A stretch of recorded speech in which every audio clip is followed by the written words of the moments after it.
Hey guys, so today I'm going to be making homemade sauerkraut. If you've never had homemade sauerkraut before, you have to try it. It's quick, it's easy, and let's get started. Okay, so first we're going to start off with, this is,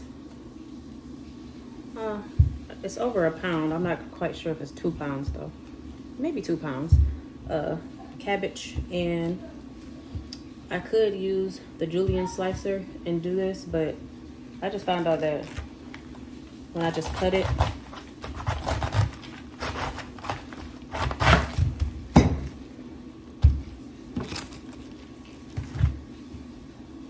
and just takes thin slices, it comes out the right consistency.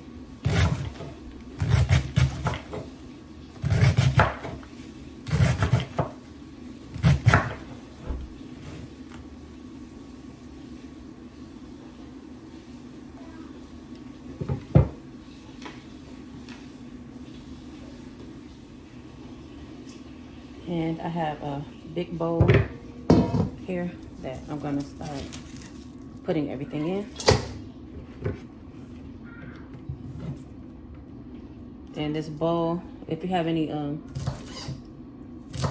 bigger pieces, just cut them up, because you don't want huge pieces like that on your end product. And also this is organic. So I'm just gonna keep cutting around the core, and it's easier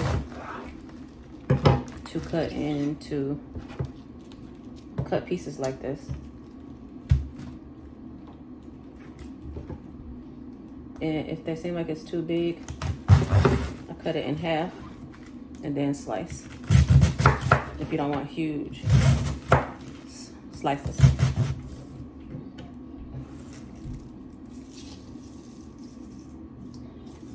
I go through and take out some of those big, huge pieces like that. I take those out, and I'm gonna be picking through as I'm going. Like, this is really a thick piece. I take that out.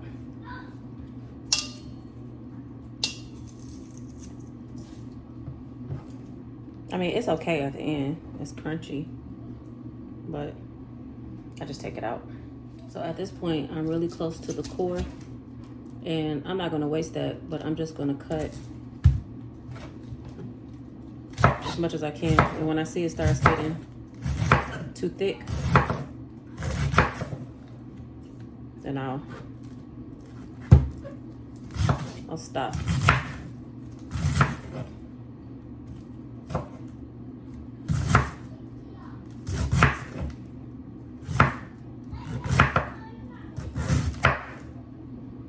Yeah, so as you can see, like, all that part is really, really tight. So you're gonna have really thick parts, like kind of how that is. Now I can shred that up and make it edible, but those are like the pieces that I pick out anyway, like this. So I think I'm gonna stop right here. And I'm wondering if I'm going to use this in a stock, or am I going to throw it away? I probably don't want a cabbage taste in anything. Yeah, so I'm just going to discard this. But this is a huge bowl, but this is everything that we got. Now, since this is fermenting, if I see anything, I saw this piece when I was cutting it, but then I lost it. So a little blemish on there. I'm just gonna take that out. Like this huge piece like this, it's not horrible, so I'm just gonna slice that up a little bit smaller. But I'm gonna go take this bowl and I'm gonna rinse this cabbage really good. And then I'm gonna leave a little water at the bottom, and we're gonna come in and add salt and caraway, and we're gonna massage this, and then we're gonna pack it up into our jar.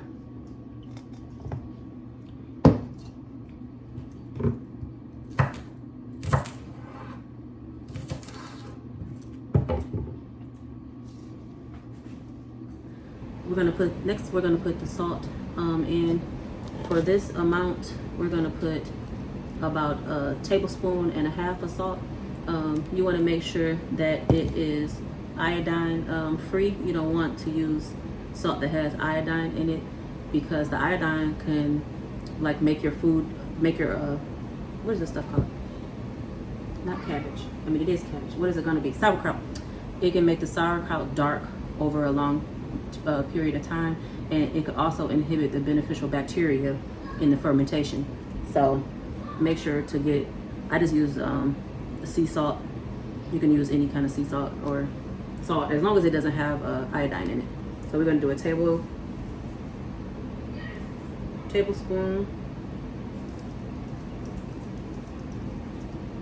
and a half. And you want to make sure your hands are clean. And like I said, it's water in the bottom of this, but we're just going to start massaging this. If there's any pieces like that, and we're just going to squeeze this. We're going to just grab and squeeze and turn in the water, and we're going to do this for a few minutes, and then I'm going to add the caraway. Okay, next we're going to add some caraway, I'm not sure how you pronounce it, but these are like the seeds that you find in the like in the rye bread. So I'm going to put these in, and some of the benefits of caraway seeds is like it can this is, now I'm not a doctor, so I'm not saying that it can do this, but it may improve your digestion and relieve IBS symptoms. It may also promote better sleep, relieve pain relieving tonic for menstrual cramps, boosting the production of mother's milk. It may help you achieve weight loss goals also. So that's just some of the things that this can possibly do. I don't have a measurement for this. I just put them in and like that. And I've already pretty much squoze them. But now I'm going to grab my jar. This is a 1 gallon jar, and it has already been cleaned and sterilized. And you want to make sure you have a clean, sterile thing to put in, because this is going to be sitting out fermenting for a minimum of 5 days. So let's see if I can bring this up a little bit. Oh, you'll see it. I'm just gonna start packing. Any that I'm losing from this point, because I already rinsed them and washed them, I'm not gonna put them in here. So anything that I lose, they're just lost.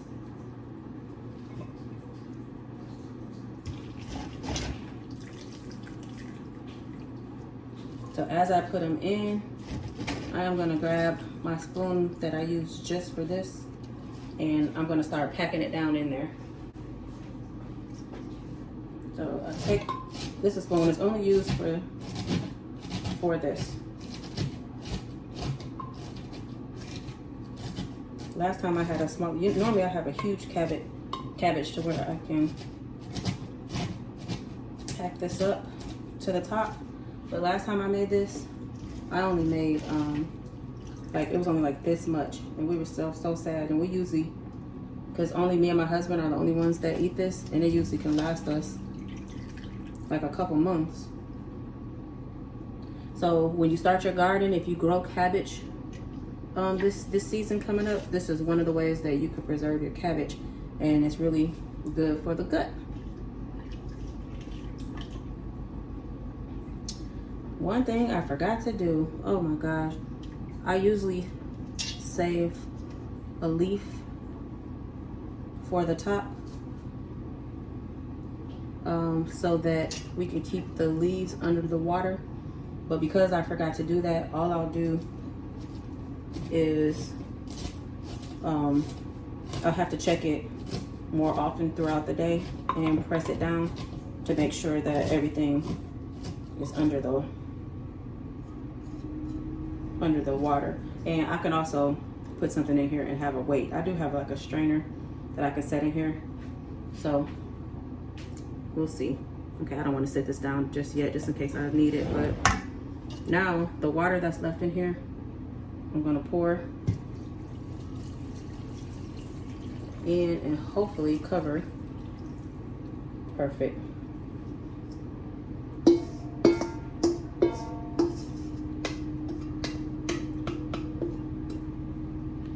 When I first did this recipe, it said to the water that would be left over just from rinsing it, that's what you cover it with. That is not enough water, let me tell you.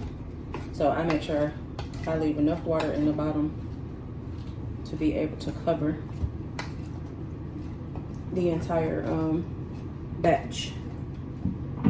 So normally this is where I would put a leaf on top, and so that it'll try to stay down, because these ones on top will continue to float. But what I'm going to do is, let me lift this up a little bit. Let's see.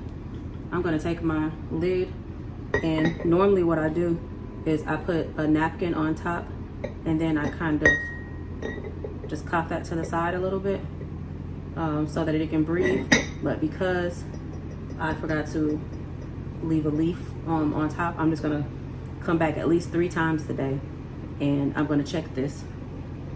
And I'm going to take my spoon and I'm going to push it down and make sure that the leaves stay under the water. So after about